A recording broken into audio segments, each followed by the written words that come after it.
untuk berdiri. Kami mohon untuk berdiri.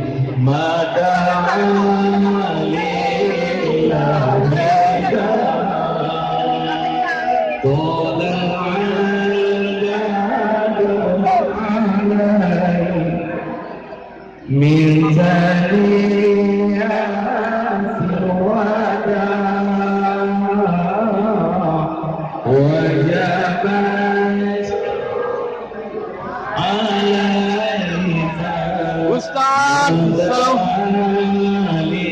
Ya, salam.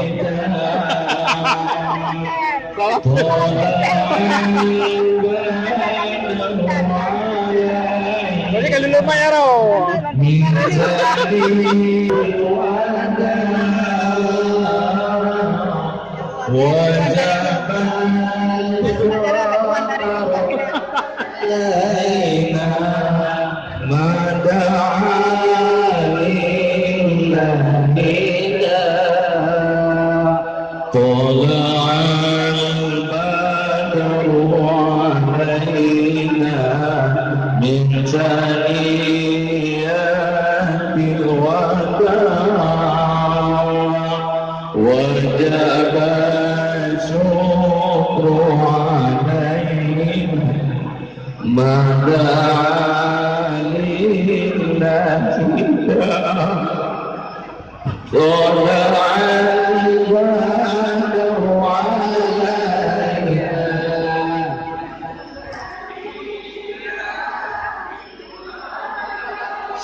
Kami satukan jamaah-jamaah yang ada di pengajian-pengajian yang disebut dengan jamaah majelis taklim, yang kami ikat dengan beberapa aturan yang tertentu. Kami dirikan lebih kurang 10 tahun yang silam. Pusatnya di Kampung Matang Lada, Kecamatan Sunudun, Kabupaten Aceh Utara. Dari tahun pertama kami mulai dengan jumlah jamaah hanya 400 orang. Sampai hari ini sudah memasuki tahun ke-10, bulan yang keempat. Alhamdulillah hingga saat ini jumlah jamaah Sirul Muqtadin sudah mencapai 175.000 jamaah. Jumlah yang sedemikian berdomisili untuk di Aceh sudah ada perwakilan di 15 kabupaten kota. Untuk di luar Aceh, Sumatera Utara, Jambi, Kepulauan Riau, bahkan sudah masuk ke Jakarta Pusat. Untuk luar negeri, pertama negeri jiran kita yaitu Malaysia dan juga daerah Eropah sudah masuk ke Norwegia lebih kurang 4 tahun yang lalu. Adapun Sirul Muqtadin semenjak merintis, mendirikan dan menjalankan sampai hari ini oleh para dewan guru dan para abu penasehat, sampai hari ini masih mempercayai saya sebagai ketuanya. Cuman yang perlu saya laporkan kepada para abu dewan guru dan jamaah bahwa saya bukan orang nomor wahid yang pandai di dalam jamaah ini, tetapi banyak guru-guru kita yang dari alumni daerah-daerah terkemuka yang ada di Aceh hari ini telah bergabung dengan Sirul Muqtadin lebih dari 2.000 dewan guru. Kemudian belum cukup hanya di situ, karena kami para alumni ilmu kami yang sangat-sangat terbatas, maka kami mintalah pada abu yang ada di daerah Nangro Aceh untuk menjadi penasehat Sirul Muqtadin yang diketuai oleh Yang Mulia Abu di Paluh Gading. Kemudian sebagai anggota seluruh abu yang kalibernya nomor wahid tanpa kecuali. Kemudian Sirul Muqtadin tidak terikat dengan partai politik manapun. Sirul Muqtadin sebuah jamaah independen, tidak terikat dengan partai politik. Maka kami atas nama pimpinan pusat, kami selalu menghimbau kepada para jamaah dan para dewan guru kami, jika ada di antara jamaah atau dewan guru ingin berpolitik, berpolitiklah atas nama pribadi, jangan menamakan Sirul Muqtadin. Kemudian Sirul Muqtadin tidak terikat dengan pemerintah dan juga instansi pemerintah manapun. Namun demikian, Sirul Muqtadin seizin pemerintah. Artinya bukan jamaah ilegal, tetapi sebuah jamaah mempunyai ADART-nya yang tertulis, memiliki notaris pendirian, juga memiliki SKT. Maka Sirul Muqtadin adalah sebuah jamaah yang sangat-sangat terbuka. Adapun tujuan kita mendirikan jamaah ini, pada hakikatnya hanya dua tujuan. Yang pertama, karena Sirul Muqtadin bergerak di bawah payung Ahlus Sunnah wal Jamaah, maka tugas Sirul Muqtadin yang pertama untuk membendung masyarakat kita agar selamat dari pengaruh aliran sesat. Yang kedua, tugas Sirul Muqtadin untuk memberantas sesat tanpa aliran. Makanya tugas Sirul Muqtadin hari ini kita membina, mendukung setiap pengajian yang ada, mulai dari dusun, kampung hingga ke atas. Adapun syarat untuk menjadi anggota, yang pertama, anggota akan mengikuti pengajian minimal seminggu sekali. Kita mengaji di tempat masing-masing dengan guru kita sendiri.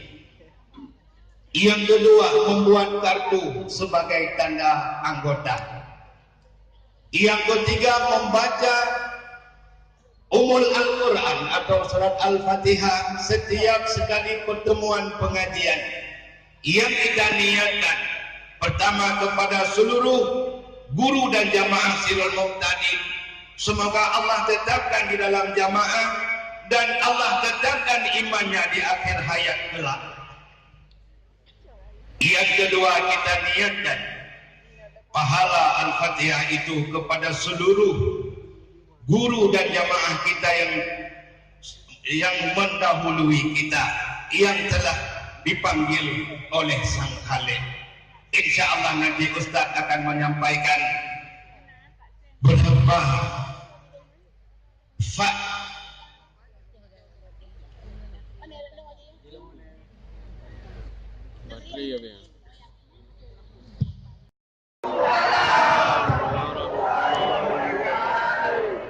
bersyukur kepada Allah dengan ucapan Alhamdulillahi Rabbil Alamin, berselawat kepada Rasulullah dengan mengucapkan Allahumma salli ala Sayyidina Muhammad wa ala alihi wa sahbihi wa barik wa sallim.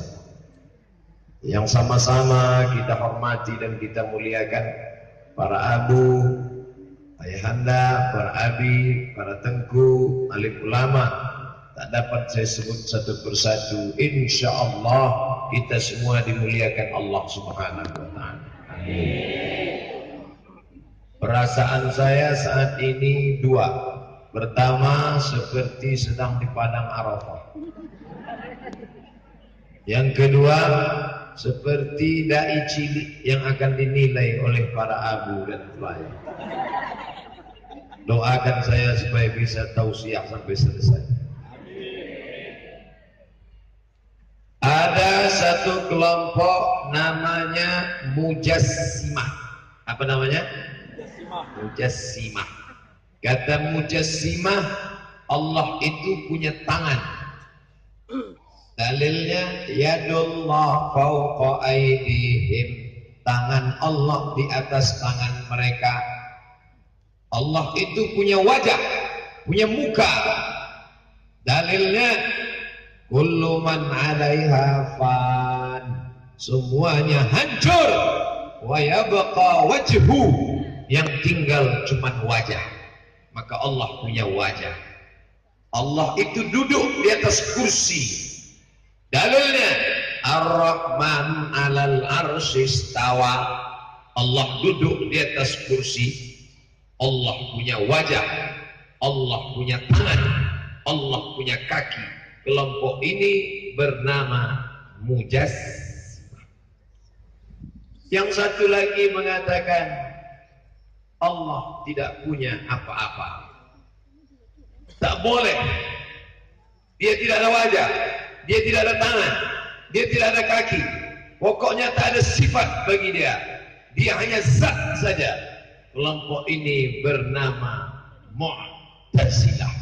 Apa namanya? Mu'tazilah. Bertengkar Mu'tazilah dengan Mujassimah.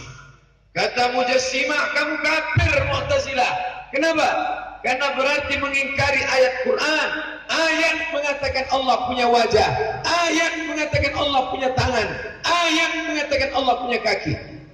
Kata Mu'tazilah, kamu pun kafir Mujassimah. Kenapa? Karena kalau kamu kan dikatakan ada sifat wajah, ada sifat tangan, ada sifat kaki, dan sifat itu qadim, zat juga qadim. Berarti kalau begitu banyak yang qadim. Maka menyelesaikan masalah ini, hadirlah Ahlus Sunnah wal Jamaah. Apa kata Ahlus Sunnah wal Jamaah? Allah tidak sama dengan makhluk berdasarkan ayat lain. Walam yakul lahu kufuwan ahad, laisa kamitslihi syai'un. Maka menyamakan Allah punya wajah, punya tangan, punya kaki, batal ayat ini, batil. Maka ditakwil. Apa makna Allah bersemayam di atas arsy? Artinya isti'la, Allah berkuasa. Kalau dikatakan Allah duduk di atas arsy, macam Abdul Somad duduk di atas arsy, berarti Abdul Somad Allah. Syirik, kafir. Maka apa makna Allah bersemayam di atas arsy? Allah maha kuasa. Yadullah fawqa aydihim, kuasa Allah, qudratullah di atas kuasa mereka. Maka batallah Mu'tazilah, maka batallah Mujassimah, maka naik tinggi Ahlus Sunnah wal. Alhamdulillah, sekarang muncul jamaah yang tetap membawa bendera Ahlus Sunnah wal Jamaah, yang jumlah pengikutnya 175.000 orang. Jamaah itu bernama Sirul Mubtadi. Ini yang menjaga Ahlus Sunnah wal Jamaah. Serangan-serangan Mu'tazilah berkeliaran, serangan-serangan dari Mujassimah berkeliaran. Di mana? www.youtube.com. Datang dai-dai neo Mu'tazilah, datang dai-dai dari Mujassimah dengan ceramah-ceramah di YouTube, tidak bisa dilarang. Dulu para abu, para abi, para tengku, ayahanda, jangan baca buku ini Mujassimah. Jangan baca buku ini Mu'tazilah. Sekarang tidak bisa dilarang. karena dia masuk ke dalam kamar anak kita, masuk ke dalam kantong anak kita, masuk ke dalam HP istri kita. Dia bernama www.google.com. Alhamdulillah, hadir para ulama membentengi umat. Tidak hanya di Aceh, sampai ke Kuala Lumpur, sampai ke Norwegia, sampai kepada saudara-saudara kita di Eropa, membawa bendera Ahlus Sunnah wal Jamaah. Ini yang saya ceritakan sekelumit contoh kecil bagaimana hebatnya Ahlus Sunnah wal Jamaah. Tadi kalau saya melihat ke sana, saya membelakangi Abu. Mana lebih baik, membelakangi Abu atau membelakangi Jamaah? Semua perbuatan saya ini ada alasan. Bisa kita lanjutkan? Tadi begitu kami naik ke atas, maka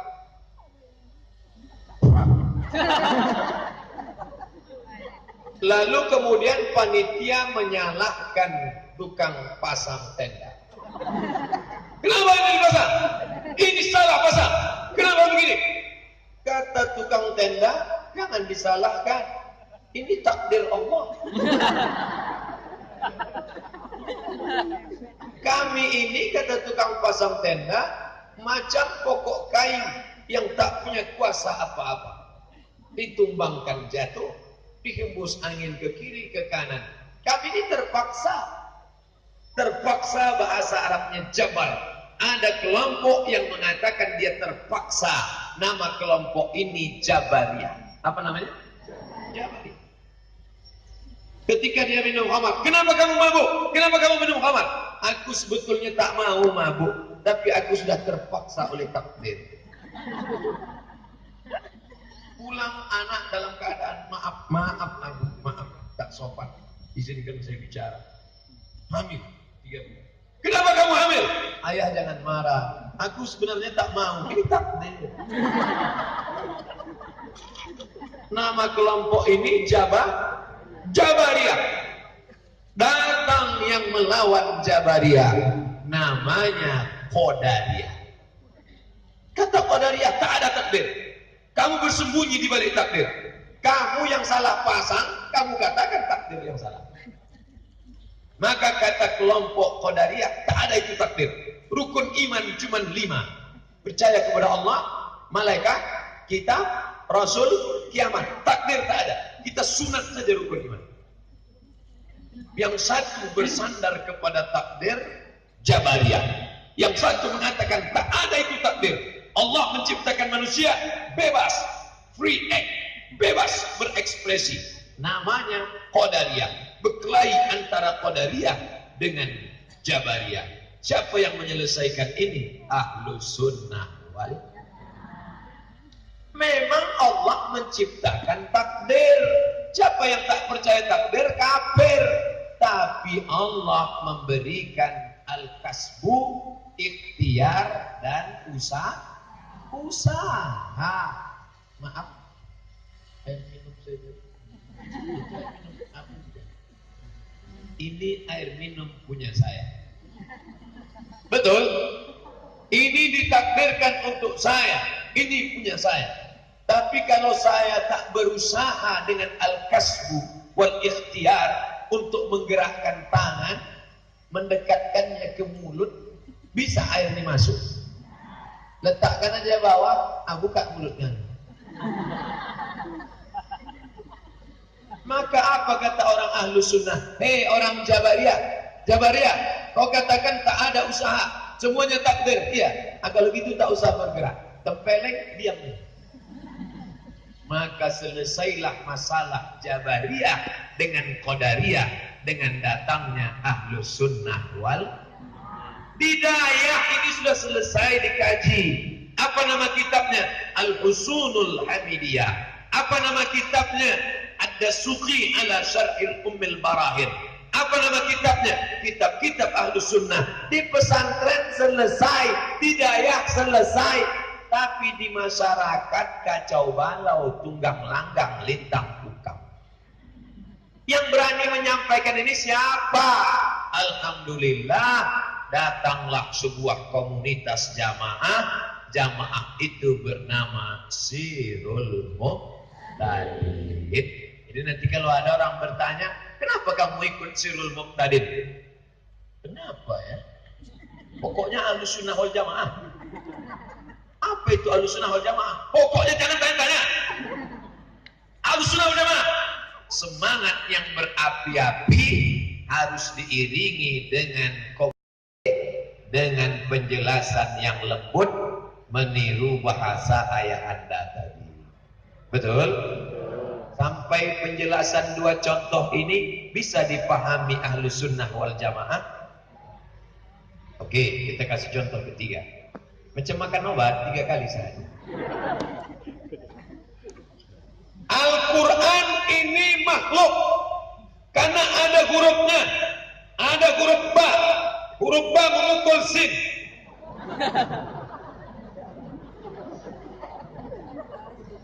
Al-Quran ini makhluk karena ditulis kata Mu'tazilah, maka muncullah fitnah namanya fitnah khalqil Quran, mengatakan Quran itu makhluk, sedangkan Ahlus Sunnah wal Jamaah mengatakan Quran itu kalamullah, Quran itu qadim, Quran itu kalamullah, sudah ada sebelum ada sesuatu, disepakati oleh Ahlus Sunnah wal Jamaah. Hurufnya, tintanya, kertasnya, dulu Quran ditulis di pelepah korma, di batu, tapi substansi makna isinya itu adalah qadim.